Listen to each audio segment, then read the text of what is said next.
Hi, I am Kaviraj from scoringtarget.com. In today's session, we are going to discuss practice question papers of Moulyankan for 9th standard students. 10ನೇ ವಿದ್ಯಾರ್ಥಿಗಳು ಇವತ್ತಿನ ತರಗತಿಯಲ್ಲಿ ನಾವು 9ನೇ ತರಗತಿಯ ವಿದ್ಯಾರ್ಥಿಗಳಿಗಾಗಿ ಮೌಲ್ಯಾಂಕನ ಪರೀಕ್ಷೆಗೆ ಸಂಬಂಧಪಟ್ಟಂಥ ಪ್ರಾಕ್ಟೀಸ್ ಕ್ವೆಶ್ಚನ್ ಪೇಪರನ್ನು ಸಾಲ್ವ್ ಮಾಡ್ತಿದ್ವಿ. ಈ ಪ್ರಾಕ್ಟೀಸ್ ಪ್ರಶ್ನೆ ಪತ್ರಿಕೆಗಳು ಕ್ಷೇತ್ರ ಶಿಕ್ಷಣಾಧಿಕಾರಿಗಳ ಕಚೇರಿ ಶಿವಮೊಗ್ಗ ತಾಲೂಕು ಶಿವಮೊಗ್ಗ ಆ ಒಂದು ಆಫೀಸ್ದಿಂದ ತಯಾರು ಮಾಡಿದಂಥ ಈ ಪ್ರಶ್ನೆ ಪತ್ರಿಕೆಗಳಿವೆ. ಸೊ 6 ವಿಷಯಗಳಿಗೆ ಸಂಬಂಧಪಟ್ಟಂಥ ಪ್ರಶ್ನೆ ಪತ್ರಿಕೆಗಳನ್ನ ಇವತ್ತು ನಾನು ಸ್ಕ್ರೀನ್ ಮೇಲೆ ತೋರಿಸ್ತಾ ಇದ್ದೀನಿ. ಈ ಪ್ರಶ್ನೆ ಪತ್ರಿಕೆಗಳನ್ನ ನೀವು ಡೌನ್ಲೋಡ್ ಮಾಡ್ಕೋಬೇಕಂದ್ರೆ ಅದರ ಲಿಂಕ್ ಕಾಮೆಂಟ್ ಬಾಕ್ಸಲ್ಲಿರುತ್ತೆ, ಕ್ಲಿಕ್ ಮಾಡಿ ಡೌನ್ಲೋಡ್ ಮಾಡ್ಕೋಬಹುದು.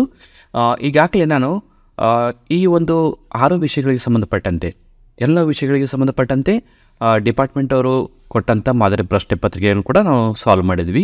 ಅವುಗಳ ಲಿಂಕ್ ಕೂಡ ಕಾಮೆಂಟ್ ಬಾಕ್ಸಲ್ಲಿರುತ್ತೆ, ನೀವು ಡೌನ್ಲೋಡ್ ಮಾಡ್ಕೋಬೋದು. ಜೊತೆಗೆ ದ್ವಿತೀಯ ಭಾಷೆ ಇಂಗ್ಲೀಷ್ಗೆ ಸಂಬಂಧಪಟ್ಟಂತೆ 3 ಮಾದರಿ ಪ್ರಶ್ನೆ ಪತ್ರಿಕೆಗಳನ್ನ ವಿತ್ ಕೀ ಆನ್ಸರ್ ಸಾಲ್ವ್ ಮಾಡಿದ್ವಿ. ಸೊ ಅವುಗಳನ್ನು ಕೂಡ ನೀವು ಡೌನ್ಲೋಡ್ ಮಾಡ್ಕೋಬೋದು. ಒಟ್ಟಾರೆ ಎಲ್ಲ ಪ್ರಶ್ನೆ ಪತ್ರಿಕೆಗಳ ಲಿಂಕ್ ಕಾಮೆಂಟ್ ಬಾಕ್ಸಲ್ಲಿರುತ್ತೆ, ಕ್ಲಿಕ್ ಮಾಡಿ ಡೌನ್ಲೋಡ್ ಮಾಡ್ಕೊಳ್ಳಿ. Okay, let's start the class. ಈಗ ಮೊದಲನೇದಾಗಿ ಪ್ರಥಮ ಭಾಷೆ ಕನ್ನಡಕ್ಕೆ ಸಂಬಂಧಪಟ್ಟಂಥ ಪ್ರಶ್ನೆ ಪತ್ರಿಕೆ.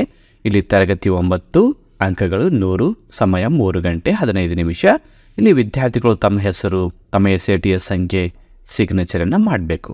ಇದಾದ ನಂತರ ಇಲ್ಲೆಲ್ಲ ಮಾಹಿತಿಯನ್ನು ಕೊಠಡಿ ಮೇಲ್ವಿಚಾರಕರು ಮಾಡ್ತಾರೆ. ಇಲ್ಲಿರ್ತಕ್ಕಂಥ ಪ್ರಶ್ನೆಗಳೇನಿವೆ, ಮೊದಲ ಒಂದು ಮೇನ್ ಕ್ವೆಶ್ಚನ್ ನಂಬರ್ 1ಅಲ್ಲಿ 6 ಪ್ರಶ್ನೆಗಳು ಮಲ್ಟಿಪಲ್ ಚಾಯ್ಸ್ ಇರುತ್ತೆ. ಕನ್ನಡ ವರ್ಣಮಾಲೆಯಲ್ಲಿ ಈ ಅಕ್ಷರಗಳನ್ನು ಅನುನಾಸಿಕ ಅಕ್ಷರಗಳು ಎಂದು ಕರೆಯುತ್ತಾರೆ ಅಂತ ಎಲ್ಲ ಆಪ್ಷನ್ಗಳನ್ನು ಕೊಟ್ಟಿದ್ದಾರೆ. ಅದೇ ಥರ ತಾವು ಹೇಳಿದರೆ ಖಂಡಿತವಾಗಿಯೂ ಅವರು ನಮ್ಮ ಕೆಲಸವನ್ನು ಮಾಡಿಕೊಡುತ್ತಾರೆ. ಈ ವಾಕ್ಯದಲ್ಲಿನ ಆತ್ಮಾರ್ಥಕ ಸರ್ವನಾಮ ಪದ ಕೇಳ್ತಾ ಇದ್ದಾರೆ. ಸೊ ಇಲ್ಲಿ ಕೂಡ ಆಪ್ಷನ್ ಆಗಿ ಅವರು, ತಮ್ಮ, ಕೆಲಸ, ತಾವು ಅಂತ ಆಪ್ಷನ್ಗಳನ್ನು ಕೊಟ್ಟಿದ್ದಾರೆ. ಸೊ ಒಟ್ಟಾರೆ ತಾವು ಮಾಡಬೇಕಾದಲ್ಲಿ ನಮಗೆ ಉತ್ತರ ಕೊಡೋ ಪ್ರಶ್ನೆ ಪತ್ರಿಕೆಯಲ್ಲೇ ಉತ್ತರ ಕೂಡ ಬರ್ತಕ್ಕಂಥದ್ದು ಇರುತ್ತೆ. ಇದು ಕೇವಲ ಮಾದರಿ ಇರುತ್ತೆ. ಸೊ ಈ ಪ್ರಶ್ನೆ ಪತ್ರಿಕೆಯ ಒಂದು ಕೀಗಳನ್ನು ನೀವು ಮಾಡಿಕೊಂಡು ಅವುಗಳನ್ನು ಪ್ರಿಪೇರ್ ಹಾಕಿ. ಸೊ ನಾನು ಜಸ್ಟ್ ಏನು ಮಾಡ್ತಾ ಹೋಗ್ತೀನಿ, ಇಲ್ಲಿ 6 ವಿಷಯಗಳ ಪ್ರಶ್ನೆ ಪತ್ರಿಕೆಯನ್ನು ನಾನಿಲ್ಲಿ ಎಕ್ಸ್ಪ್ಲೈನ್ ಮಾಡ್ತಾ ಹೋದರೆ ವಿಡಿಯೋ ತುಂಬ ಲೆಂದಿ ಆಗೋದರಿಂದ ನಾನು ವಿಷಯಗಳ ಒಂದೊಂದು ಪೇಪರ್ಗಳನ್ನು ಮಾಡಲಾಗಿ ತಮಗೆ ತೋರಿಸ್ತಾ ಹೋಗ್ತೀನಿ. ಇದಾದ ನಂತರ ಕನ್ನಡದಲ್ಲಿ ಮೇನ್ ಕ್ವೆಶ್ಚನ್ ನಂಬರ್ 2 ಒಟ್ಟಾರೆ 4 ಪ್ರಶ್ನೆಗಳಿವೆ. ಇವು ಮೊದಲ 2 ಪದಗಳಿರುವ ಸಂಬಂಧದಂತೆ 3ನೇ ಪದಕ್ಕೆ ಸರಿ ಹೊಂದುವ ಸಂಬಂಧಿ ಪದವನ್ನು ಕಂಡುಹಿಡಿಯಿರಿ ಅಂತ ಇದೆ. ಸೊ ಇವೆಲ್ಲ 1 ಅಂಕದ ಪ್ರಶ್ನೆ.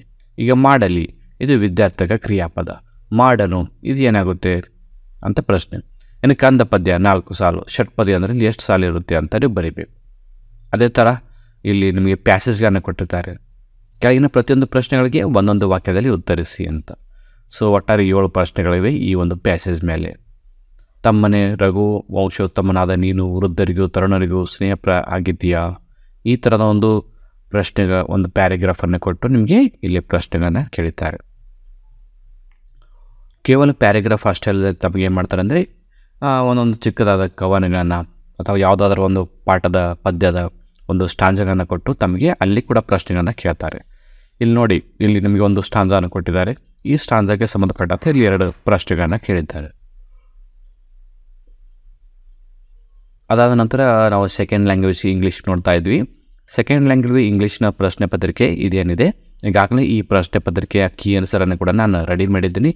ಅದರ ಲಿಂಕನ್ನು ಕಾಮೆಂಟ್ ಬಾಕ್ಸಲ್ಲಿ ಹಾಕಿರ್ತೀನಿ. ಈಗಾಗಲೇ ನಮ್ಮ ವೆಬ್ಸೈಟಲ್ಲಿ ಮತ್ತು ನಮ್ಮ ಯೂಟ್ಯೂಬ್ ಚಾನಲ್ ಕೂಡ ಅಪ್ಲೋಡ್ ಮಾಡಿದ್ದೀವಿ.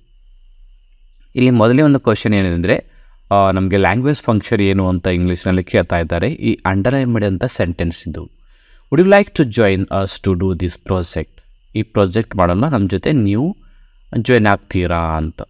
ಸೊ ಇದು ನಮಗೆ ಇಲ್ಲಿ ಮೇಕಿಂಗ್ ಸಜೆಷನ್ ಅಂತ ಉತ್ತರ ಆಗುತ್ತೆ. ಆಮೇಲೆ 2ನೇ ಪ್ರಶ್ನೆಯಲ್ಲಿ the appropriate prefix for the word visible. ಈ ವಿಸಿಬಲ್ ಪದಕ್ಕೆ ಯಾವ ಪ್ರಿಫಿಕ್ಸನ್ನು ಆ್ಯಡ್ ಮಾಡ್ತೀರಾ ಅಂತ. ಸೊ ವಿಸಿಬಲ್, ಇನ್ವಿಸಿಬಲ್ ಸರಿಯಾದ ಉತ್ತರ. ಆಮೇಲೆ read the following ಸ್ಟಾನ್ಸಾ and choose the correct pair of rhyming words. So ಇಲ್ಲಿ ಕೊಟ್ಟಂಥ ಒಂದು ಸ್ಟಾನ್ಸಾ ಕೊಟ್ಟಿದ್ದಾರೆ ಪೋಯಮ್ದು, ನಾವು ರೈಮಿಂಗ್ ವರ್ಡನ್ನು ಸೆಲೆಕ್ಟ್ ಮಾಡಿಕೊಂಡು ಚೂಸ್ ಮಾಡ್ಕೋಬೇಕು. ಇಲ್ಲಿ ನಮಗೆ ಕರೆಕ್ಟ್ ಆಗಿದ್ದು ಯಾವುದಿದೆ, ಇಲ್ಲಿ ನೋಡಿ ಸ್ಪೀಕ್ ಇದೆ ಮತ್ತು ಸೀಕ್ ಅಂತ ರೈಮಿಂಗ್ ವರ್ಡ್ ಇದೆ. ಓಕೆನಾ, ಈ ಆಪ್ಷನ್ ಎಲ್ಲಿದೆ, ಆಪ್ಷನ್ ಡಿ ಯಲ್ಲಿದೆ. ಹೀಗಾಗಿ option D is the right answer. So ಅದೇ ಥರ 4ನೇ ಪ್ರಶ್ನೆ, ಈ stood terrified at this radiant figure ಅಂತ ಇದೆ. ಇಲ್ಲಿ ರ್ಯಾಡಿಯಂಟ್ ಅಂತಕ್ಕಂಥ ಪದದ ಅರ್ಥ ಏನು ಅಂತ ಕೇಳ್ತಾ ಇದ್ದಾರೆ. ಸೊ ರ್ಯಾಡಿಯಂಟ್ ಅಂದರೆ ಶೈನಿಂಗ್, ಈ ಥರ. ಸೊ ನೆಕ್ಸ್ಟ್ ನಾವು ಇದಾದ ನಂತರ ಮೇನ್ ಕ್ವೆಶನ್ ನೆಕ್ಸ್ಟ್ 3ನೇ ಪ್ರಶ್ನೆ ಪತ್ರಿಕೆ ನೋಡ್ತಾ ಇದ್ವಿ. ಇದು ತೃತೀಯ ಭಾಷೆ ಹಿಂದಿಗೆ ಸಂಬಂಧಪಟ್ಟಂಥ ಒಂದು ಪ್ರಶ್ನೆ ಪತ್ರಿಕೆ. ಇದು 80 ಅಂಕದ ಪ್ರಶ್ನೆ ಪತ್ರಿಕೆ. 3 ತಾಸು ನಿಮಗೆ ಪ್ರಶ್ನೆ ಪತ್ರಿಕೆ ಬಿಡಿಸಿರ್ತಕ್ಕಂಥ ಸಮಯ. Subject code 61H.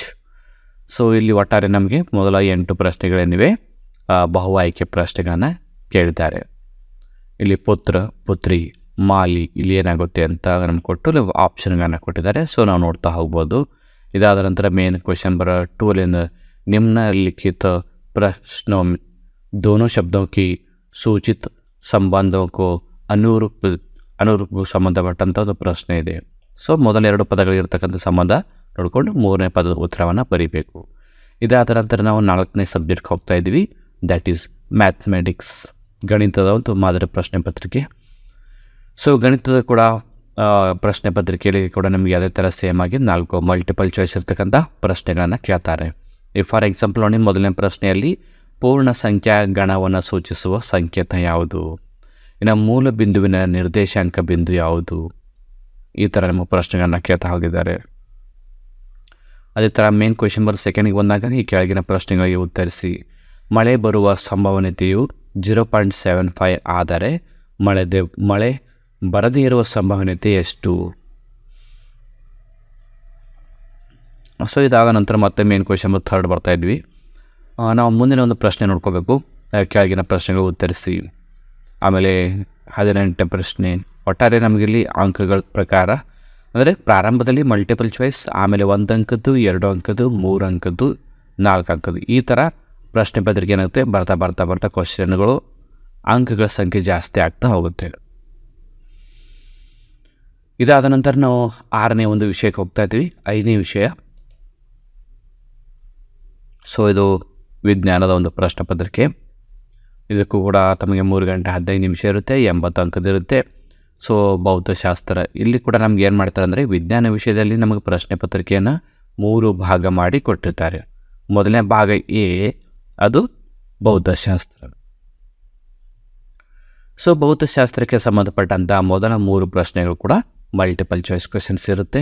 ಇಲ್ಲಿ ನೋಡಿ, ಕೆಳಗಿನ ಪ್ರತಿಯೊಂದು ಪ್ರಶ್ನೆಗಳಿಗೆ ಅಥವಾ ಅಪೂರ್ಣ ಹೇಳಿಕೆಗಳಿಗೆ 4 ಪರ್ಯಾಯಗಳನ್ನು ನೀಡಲಾಗಿದೆ. ಸರಿಯಾದ ಪರ್ಯಾಯವನ್ನು ಆರಿಸಿ ಮತ್ತು ಸರಿಯಾದ ಆಯ್ಕೆಯೊಂದಿಗೆ ಸಂಪೂರ್ಣ ಉತ್ತರವನ್ನು ಬರೆಯಿರಿ ಅಂತ.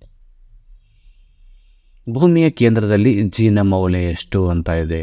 2ನೇ ಪ್ರಶ್ನೆ, ಪುರುಷ ಮತ್ತು ಸ್ತ್ರೀ ಧ್ವನಿಯು ನಡುವಿನ ವ್ಯತ್ಯಾಸಕ್ಕೆ ಕಾರಣ ಏನು ಅಂತ ಪ್ರಶ್ನೆ ಇದೆ. ಇನ್ನು ವೇಗದ SI ಮಾನ ಯಾವುದು ಅಂತ ಕೇಳ್ತಾ ಇದ್ದಾರೆ. ಸೊ ನೆಕ್ಸ್ಟ್ ಬರ್ತಕ್ಕಂಥ ಮೇನ್ ನಂಬರ್ ಕ್ವೆಶನ್ 2 ಏನಿದೆ, ಇಲ್ಲಿ 2 ಪ್ರಶ್ನೆಗಳಿವೆ, 1 ಅಂಕದ್ದು. 2 ವಸ್ತುಗಳ ನಡುವಿನ ಅಂತರವನ್ನು ದ್ವಿಗುಣಗೊಳಿಸಿದಾಗ ಏನಾಗುತ್ತದೆ ಮತ್ತು ಏಕೆ? ಸೊ ಈ ಥರದ ಪ್ರಶ್ನೆಗಳನ್ನು ಕೇಳ್ತಾ ನಿಮಗೆ ಆ ಪ್ರಶ್ನೆ ಜೊತೆಗೆ ಅಲ್ಲೇ ಬರೆಯೋಕ್ಕೆ ನಿಮಗೆ ಉತ್ತರ ಕೂಡ ಕೊಟ್ಟಿರ್ತಾರೆ. ಇಲ್ಲಿ ಮಾದರಿ ಇರೋದ್ರಿಂದ ನಾವು ಇಲ್ಲಿ ಆ ಉತ್ತರ ಬರೆಯೋಕ್ಕೆ ಸ್ಪೇಸ್ ಕೊಟ್ಟಿಲ್ಲ. ಬಟ್ ನಿಮಗೆ ಎಕ್ಸಾಮಲ್ಲಿ ಏನಿರುತ್ತೆ, ಪ್ರಶ್ನೆ ಪತ್ರಿಕೆಯಲ್ಲೇ ಉತ್ತರ ಬರಲಿಕ್ಕೆ ನಿಮಗೆ ಸ್ಥಳ ಅವಕಾಶ ಸ್ಪೇಸನ್ನು ಕೊಟ್ಟಿರ್ತಾರೆ. ಅದನ್ನು ಮಾತ್ರ ನೀವು ಕೇರ್ಫುಲ್ಲಾಗಿ ನೆನ್ಪಿಟ್ಕೊಳ್ಳಿ. ಆ ನಂತರ ಮೇನ್ ಕ್ವೆಶನ್ 4 ಇಲ್ಲಿ 3 ಅಂಕದ ಪ್ರಶ್ನೆಗಳಿವೆ, 4 ಅಂಕದ 3 ಪ್ರಶ್ನೆಗಳಿವೆ. ಈ ಕೆಳಗಿನ ದತ್ತಾಂಶವನ್ನು ಉಪಯೋಗಿಸಿ ಚಲಿಸುವ ಕಾರಿನ ವೇಗ, ಸಮಯದ ಗ್ರಾಫನ್ನು ರಚಿಸಿ ಮತ್ತು ಚಲನೆಯ ವಿಧವನ್ನು ತಿಳಿಸಿ ಅಂತ ಇದೆ. ಈ ಥರದ ಪ್ರಶ್ನೆ ಪತ್ರಿಕೆ ನೋಡ್ತಾ ಇದ್ವಿ. ಇನ್ನೊಂದು ನಾವು ಈಗ ಸಮಾಜ ವಿಜ್ಞಾನದ ಒಂದು ಮಾದರಿ ಪ್ರಶ್ನೆ ಪತ್ರಿಕೆ ನೋಡ್ಕೋಬೇಕು. ಇಲ್ಲಿ ಇದು ಕೂಡ ನಮಗೆ 80 ಅಂಕದ ಒಂದು ಪ್ರಶ್ನೆ ಪತ್ರಿಕೆ. ಸಮಾಜ ವಿಜ್ಞಾನದಲ್ಲಿ 1 ಅಂಕದ 2 ಪ್ರಶ್ನೆಗಳನ್ನು ಕಾಣ್ತಾ ಇರ್ತೀವಿ. ಬಹು ಆಯ್ಕೆ ಪ್ರಶ್ನೆಗಳು ನಾವು ಪ್ರಾರಂಭದಲ್ಲಿ ನೋಡ್ತೀವಿ. ಮಧುರ ವಿಜಯಂ ಕೃತಿ ಬರೆದವರು ಯಾರು? A Praudhadevaraya, B Gangadevi, C Allasani Peddanna, D Lokamahadevi. ಇನ್ನು 2ನೇ ಪ್ರಶ್ನೆ, ತಾಜ್ ಮಹಲ್ ಅನ್ನು ನಿರ್ಮಿಸಿದವರು ಯಾರು? A Shahjahan, B Akbar, C Jahangir, D Aurangzeb. Lok Sabha ಸದಸ್ಯರಾಗಲು ಇರಬೇಕಾದ ಕನಿಷ್ಠ ವಯೋಮಾನ? ಎ 18 ವರ್ಷಗಳು, ಬಿ 20 ವರ್ಷಗಳು, ಸಿ 35 ವರ್ಷಗಳು, ಡಿ 25 ವರ್ಷಗಳು. ಇನ್ನು 4ನೇ ಪ್ರಶ್ನೆ, ಭಾರತೀಯ ಸಮಾಜದ ಆಧಾರ ಸ್ತಂಭ? ಎ ಗ್ರಾಮೀಣ ಸಮುದಾಯ, ಬಿ ನಗರ ಸಮುದಾಯ, ಸಿ ಶಾಲಾ ಸಮುದಾಯ, ಡಿ ಬುಡಕಟ್ಟು ಸಮುದಾಯ. ಸೊ ಈ ಥರದ್ದು ಸಾಕಷ್ಟು ಪ್ರಶ್ನೆಗಳನ್ನ ನಿಮಗೆ ಕೇಳ್ತಾ ಹೋಗ್ತಾರೆ. ಈ ಮಾದರಿ ಪ್ರಶ್ನೆ ಪತ್ರಿಕೆನ ಡೌನ್ಲೋಡ್ ಮಾಡಿಕೊಂಡು ಇದರ ಉತ್ತರವನ್ನು ಕೂಡ ಪ್ರಿಪೇರ್ ಮಾಡ್ಕೊಳ್ಳಿ. ನಾವು ಇಂಗ್ಲೀಷ್ನಲ್ಲಿ ಈಗಾಗಲೇ ಕೀ ಆನ್ಸರ್ ಮಾಡಿದ್ವಿ, ಅದು ನಿಮ್ಗೆ ಲಿಂಕ್ ಕೊಟ್ಟಿರ್ತೀನಿ ಕಾಮೆಂಟ್ ಬಾಕ್ಸಲ್ಲಿ. ಉಳಿದ ವಿಷಯಗಳ ಪ್ರಶ್ನೆ ಪತ್ರಿಕೆ ಕೀ ಆನ್ಸರ್ಗಳನ್ನ ನೀವು ಓನಾಗಿ ಮಾಡಿಕೊಂಡು ಪ್ರಾಕ್ಟೀಸ್ ಮಾಡಿ, ನಿಮ್ಮ ಎಕ್ಸಾಮ್ಗೆ ಹೆಲ್ಪ್ ಆಗುತ್ತೆ ಅಂತ ಹೇಳ್ತಾ ಇವತ್ತಿನ ಕ್ಲಾಸನ್ನು ಇಲ್ಲಿಗೆ ಮುಗಿಸ್ತಾ ಇದ್ದೀನಿ. So thank you all for watching the video. If you like the video, subscribe to our channel to get more videos. Thank you all.